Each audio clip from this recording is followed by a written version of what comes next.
ఈరోజు Disha meeting district development coordination and monitoring committee every 3 మంత్స్కి parliament సభ్యులు సెంట్రల్ గవర్నమెంట్ స్కీమ్స్ ఏవైతే ఉన్నాయో అవి ఏ విధంగా ఆ డిస్ట్రిక్ట్లో ఇంప్లిమెంట్ అవుతున్నాయి అనే దాని గురించి కోఆర్డినేషన్ మీటింగ్ రెగ్యులర్గా జరిగేది. అందులో చాలా స్కీమ్స్ ఉన్నాయి. అయితే ఒక 7-8 ప్రయారిటీగా తీసుకున్నాం. ఒకటి నేషనల్ హైవేస్లో ఇష్యూస్ ఏమేమి ఉన్నాయి. విజయవాడ వెస్ట్ బైపాస్ ఉంటే 93% కంప్లీట్ అయిందని చెప్పారు. సెప్టెంబర్ ఎండ్కి దానికి 100% కంప్లీట్ చేసి ఓపెన్ చేస్తూ ఉన్నారు. అదేవిధంగా మనం లాస్ట్ టైము ఎయిమ్స్ హాస్పిటల్కి గుంటూరు నుంచి ఒక డౌన్వర్డ్ ర్యాంప్ అడిగాం. దాన్ని కూడా అక్టోబర్ ఎండింగ్కి అది కంప్లీట్ చేసి ఇస్తామని చెప్పారు. అమరావతి ఔటర్ రింగ్ రోడ్డుకి వచ్చేటప్పటికి సెంట్రల్ గవర్నమెంట్ 70 మీటర్స్ ఏదైతే వాళ్ళు ఇవ్వడానికి విల్లింగ్గా ఉన్నారు, అంతవరకు వీళ్ళకి ఇన్స్ట్రక్షన్స్ వచ్చినాయి. దాని మీద ల్యాండ్ అక్విజిషన్ అన్నిటినీ కూడా చూసుకుంటా ఉన్నారు. సో అది ఒక ప్రాసెస్కి వచ్చిందని చెప్పారు. అయితే మనం చంద్రబాబు నాయుడు గారు దాన్ని ఇంకా ఎక్కువ కావాలని అడుగుతా ఉన్నాం.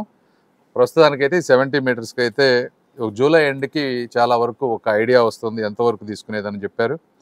అదేవిధంగా Venukonda Guntur national highway 544D అందులో టెక్నికల్గా అంతా అప్రూవ్ అయిపోయింది. అక్కడికి సెంట్రల్ గవర్నమెంట్ పంపించామని చెప్పారు. అదొకటి ఫాలో అప్ చేసుకోవాలి మేము అక్కడ. అదేవిధంగా గుంటూరు నిజాంపట్నం పోర్ట్ కనెక్టివిటీకి కూడా అలైన్మెంట్ అప్రూవల్ అయిపోయింది. ఇది కూడా ఢిల్లీలో కొంత పెండింగ్ ఉంది, అది కొంచెం ఫాలో అప్ చేసుకోవాలి. సో ఇవి హైవేస్ ఇష్యూస్ వచ్చేటప్పటికి. అదేవిధంగా రైల్వేస్లో నందివెలుగు ఆర్ఓవి పెండింగ్ ఏదైతే ఉందో అది టెక్నికల్ శాంక్షన్ వరకు అయిపోవచ్చింది. కాంట్రాక్టర్ని ఫైనలైజ్ చేస్తారు త్వరలో. అదేవిధంగా LC number 3 inner ring road, number 6 Perecherla, ఈ రెండు కూడా ఒక 1.5 మంత్లో contractor finalisation, technical financial sanction అయిపోయి వస్తున్నాయి.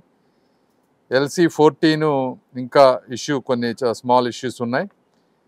ఎల్సీ 312 సంజీవయ్య నగర్ శ్యామలా నగర్ దగ్గరికి వచ్చేటప్పటికి ఎస్టిమేట్స్ ఇంకో 10 డేస్లో అవుతాయి. అదేవిధంగా నెహ్రూ నగరు సీతా నగరంలో కొన్ని అక్కడ కూడా ఇబ్బందులు ఉన్నాయి. అక్కడ ఆర్ఓబి చేయాలా అనే దాని మీద కొంచెం కన్ఫ్యూజన్ ఉంది. దాన్ని నెక్స్ట్ మేము ఇంజనీర్లను తీసుకొని వెళ్ళి సైట్ విజిట్ చేసి దానికి ఒక క్లారిటీ తీసుకోవాల్సిన అవసరం ఉంది.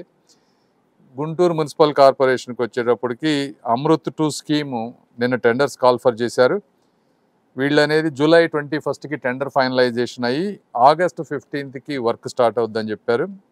అదేవిధంగా అమృత్ 1 గోరంట్ల వాటర్ స్కీమ్ పాతది ఏదైతే ఉందో గత 5 సంవత్సరాల్లో కాంట్రాక్టర్కి బిల్లులు పే చేయకపోవటం కానీ అవన్నీ ఇష్యూస్ ఉన్నాయి, మీకు తెలిసినాయి.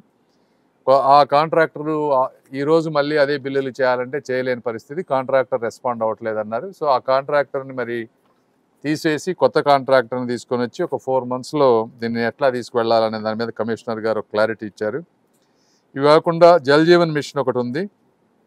ఇందులో 722 వర్క్స్ లాస్ట్ 5 సంవత్సరాల్లో స్టార్ట్ అయితే అవి 400 వర్క్స్ అసలు స్టార్టే అవ్వలేదు కాబట్టి వాటన్నిటినీ క్యాన్సిల్ చేశారని చెప్పారు.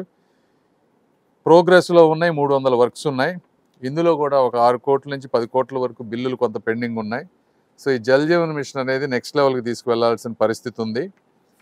దీని మొత్తాన్ని కూడా ఎక్కడ జల్ జీవన్ మిషన్ ఉద్దేశం సస్టైనబుల్ వాటర్ సోర్స్ నుంచి వాటర్ తీసుకోవాలి. అయితే ఇది లోకల్గా బోర్లేసి తీసుకోవటం, ఈ విధంగా పాత వర్క్స్ చేస్తున్నారు. దీన్ని మొత్తాన్ని రీవ్యాంప్ చేసి ఏ విధంగా చేయాలనే దాని మీద ఇది చంద్రబాబు నాయుడు గారి లెవెల్లో డెసిషన్ తీసుకోవాల్సిన అవసరం ఉంది. అదేవిధంగా పిఎం సూర్య గారు గుంటూరు పార్లమెంట్కి వచ్చేటప్పటికి దాదాపు 7 నుంచి 8 లక్షల మంది ఎలిజిబుల్ అయ్యే అవకాశం ఉంది. అయితే 1,10,000 మంది రిజిస్టర్ అయ్యారు వాళ్ళకి ఇది కావాలని. ఇప్పటివరకు 10,000 ఒక 10%కే లోన్స్ కానీ లేకపోతే వెండర్స్ తోటి అటాచ్ చేసి నెక్స్ట్ లెవెల్కి వెళ్ళారు. దీంట్లో కొన్ని ఇష్యూస్ ఉన్నాయంటున్నారు. కొంత బ్యాంకర్స్ దగ్గర నుంచి ఇబ్బంది రావటం, అదేవిధంగా ఒక 20% కానీ ఏదైనా ఇనిషియల్ పేమెంట్ ఎవరైతే వీళ్ళు పెట్టుకోవాలనుకుంటున్నారో వాళ్ళ ఇనిషియల్ పేమెంట్కి కూడా రాలేని పరిస్థితి ఉంది. ఎస్సీ ఎస్టీస్కి ఎంటైర్ గవర్నమెంటే 100% ఇచ్చేటువంటి పరిస్థితి. సో దానికి పార్లమెంట్ వైజ్గానా లేకపోతే నియోజకవర్గం పరిధిలోనో టెండర్ కాల్ఫర్ చేసి అది కూడా నెక్స్ట్ లెవెల్కి తీసుకువెళ్లాల్సిన అవసరం ఉంది. సో దాని కోఆర్డినేషన్ మీద కొంత మాట్లాడుకున్నాం. అదేవిధంగా ఆయుష్మాన్ భారత్ హెల్త్ కార్డ్స్ తీసుకుంటే మన పార్లమెంట్లో దాదాపుగా 6 లక్షల వరకు ఇప్పటివరకు కంప్లీట్ అయినాయి. ఇంకా ఎలిజిబిలిటీ 3 lakhs, యాక్చువల్లీ 3.6 lakhs అయితే లాస్ట్ 1 మంత్లో ఒక 57,000 చేశానన్నారు. ఇంకా 3 లక్షల మందికి ఆయుష్మాన్ భారత్ కార్డ్స్ తీసుకోవచ్చు మనం. దాన్ని కూడా మిషన్ మోడ్లో 1 to 2 monthsలో కంప్లీట్ చేయమని చెప్పాం, చేస్తానని చెప్పారు. దీనిలో చేస్తే అందరికి దాదాపుగా 5 లక్షల వరకు కొంత మన గవర్నమెంట్ మీద భారం తగ్గేటువంటి పరిస్థితి. అదేవిధంగా ప్రధానమంత్రి ఆవాస్ యోజన హౌసింగ్ స్కీమ్ తీసుకున్నాం. ఈ హౌసింగ్ స్కీమ్లో మీరు లాస్ట్ 5 years చూస్తే వాటిని తీసుకెళ్ళి మనుషులకి దూరంగా, అంటే ఎక్కడెక్కడ డిస్టెంట్లో కాలనీస్ కట్టారు. అక్కడ ఇన్ఫ్రాస్ట్రక్చర్ లేదు, ట్రాన్స్పోర్టేషన్ లేదు, అక్కడికి ఎవరు వెళ్ళలేని పరిస్థితి. అందులో స్థలాల్లో ఒక మాఫియా, కట్టే వాటిలో క్వాలిటీ లేదంటున్నారు. అదేవిధంగా ఇన్ఫ్రాస్ట్రక్చర్ ఏదైతే ఆ కరెంట్ లైన్లు, ట్రాన్స్ఫార్మర్లు, రోడ్లు వేసారో అవి కొన్ని దొంగతనాలు జరుగుతున్నాయని చెప్పారు. సో ఇవన్నీ చాలా ఇష్యూస్. ఒక్కొక్కరికి 2-3 ఎలిజిబిలిటీలు, డూప్లికేట్ హౌసెస్, చాలా ప్రాబ్లమ్స్ ఉన్నాయి హౌసింగ్ స్కీమ్లో. ఈ హౌసింగ్ స్కీమ్ని మేమంతా మళ్ళీ ఇండివిజువల్గా ఒకసారి రివ్యూ పెట్టుకొని ఇండివిజువల్ సైట్కి వెళ్ళి అక్కడ ఏమేం కావాలో అవన్నీ చూసుకొని ఏ విధంగా చేస్తే ఆ హ్యాబిటేషన్లో మనుషులు నిజంగా వెళ్ళి ఉండగలరు. అంటే ఒక ట్రాన్స్పోర్టేషన్, ఒక బస్సు కానీ, బస్సు సౌకర్యం కానీ, కరెంటు కానీ, లేకపోతే వాటర్ కానీ, రోడ్డు కానీ, ఇవన్నీ చేసే విధంగా ఒక 1 monthలో అన్ని ఈ సైట్స్ని ఒక ఇన్ఫ్రాస్ట్రక్చర్ ప్లాన్ రెడీ చేయమని చెప్పాం. సో అది కూడా చేస్తారు. చేస్తే కొన్ని డిపార్ట్మెంట్స్ని ఇండివిజువల్గా సూర్య గారు వచ్చేటప్పటికి బ్యాంకర్స్ వీళ్ళందరితోటి, మన కరెంటు వాళ్ళతోటి కలిపి ఒక ఇండివిజువల్ రివ్యూ మీటింగ్స్ పెట్టుకొని నెక్స్ట్ లెవెల్కి తీసుకువెళ్లాల్సినటువంటి పరిస్థితి. ఓవరాల్గా ఇది ఈరోజు జరిగినటువంటి కార్యక్రమం. Thank you. చూసారు కదండి. మరి ఈ వీడియో కనుక మీకు నచ్చినట్లయితే ఒక లైక్ కొట్టేసి మీ అభిప్రాయాన్ని కూడా కామెంట్ బాక్స్లో తెలియజేస్తూ ఇలాంటి ఇంట్రెస్టింగ్ అప్డేట్స్ కోసం మా ఛానల్ని సబ్స్క్రైబ్ చేసుకోండి.